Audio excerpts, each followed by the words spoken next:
এই চলচ্চিত্রের মাধ্যমে আমরা অনেক কাছে মানুষের চলে যেতে পারি। এটা হচ্ছে বিরাট মাধ্যম, খুব ইজিলি, খুব তাড়াতাড়ি আমরা চলে যেতে পারি। এই মাধ্যম শুধু বিনোদন নয়, এই মাধ্যমের মধ্য দিয়ে অনেক কিছু শেখার আছে, জানার আছে, জাতিকে অনেক মেসেজ দেওয়ার আছে। আমরা চাইবো আমাদের চলচ্চিত্রকে আরো অনেক উন্নত, বিশ্বের সাথে তাল মিলিয়ে আমরা ছবি করব, চলচ্চিত্র করব। আমরা জানি, আমরা শুনতে পেরেছি যে একটা বাজেট আছে, কিছু টাকা আছে চলচ্চিত্র প্রেক্ষাগৃহের জন্য, প্রায় 1000 কোটি টাকার মতো আছে। সে টাকাটা জটিলতার জন্য বাংলাদেশ ব্যাংকের গভর্নর রেখেছেন একটা জটিল এই প্রসেসটা করে, এটাকে সহজ করে এই টাকাটা যদি দেওয়া হয় তাহলে চলচ্চিত্র প্রেক্ষাগৃহ তো লাগবে, চলচ্চিত্র তৈরি করতে হবে এবং চলচ্চিত্র প্রেক্ষাগৃহ লাগবে। আমাদের এখানে কিছুই নাই বলতে গেলে। আমাদের যে সমস্ত কারিগরি যন্ত্রপাতি আছে এগুলা অনেকটা বিকল হয়ে গেছে, অনেকটা মান্যতা আমলের হয়ে গেছে।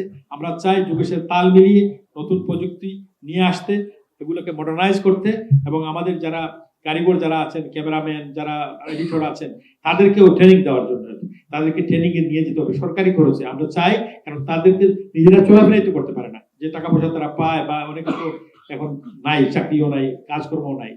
তো আমরা আশা করব আমাদের মাননীয় মন্ত্রী আছেন, তিনি এদিকে দৃষ্টি দেবেন এবং আমাদের কথা শুনবেন, আমাদেরকে যেন তারা যেন ডাকেন, আমাদের যদি ওনারা ডাকেন আমরা যাব। আমরা চাই, আমরা সংশ্লিষ্ট হতে চাই এই চলচ্চিত্র জগৎ, কারণ এই অঙ্গনকে আমরা ভালোবাসি, এই অঙ্গন আমাদেরকে পরিচয় দিয়েছে। এই হেলাল খান আজকে এই চলচ্চিত্রের মাধ্যমে আমি হয়েছি।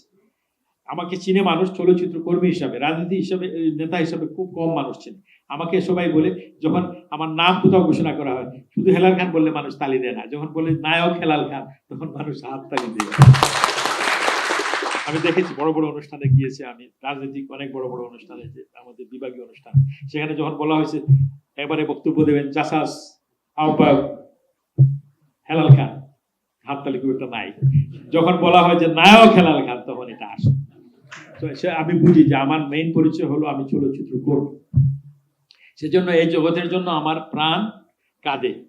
এখন যখন গাড়ি নিয়ে এদিক যে যাই তখন এই চলচ্চিত্র এই অবস্থা দেখে আমার মনটা খুব খারাপ হয়। আমি চাই আমার নিজে থেকে, আমি চাই যে আমি আমার যতটুকু এফোর্ট আমি দিতে পারবো আমি দেব। আমি সংস্কৃত হতে থাকতে চাই এই জগৎকে আমি উন্নত করার জন্য। বন্ধুগণ, আমরা চলুন সবাই মিলে আমরা দেশকে ভালোবাসি, আমাদের চলচ্চিত্রকে ভালোবাসি। আমরা সবাই মিলে একত্রিত হয়ে ঐক্যবদ্ধভাবে কাজ করলে আমরা আমাদের লক্ষ্যে আমরা বুঝতে পারবো। আপনাদের সকলকে ধন্যবাদ। আল্লাহ হাফেজ। বাংলাদেশ জিন্দাবাদ।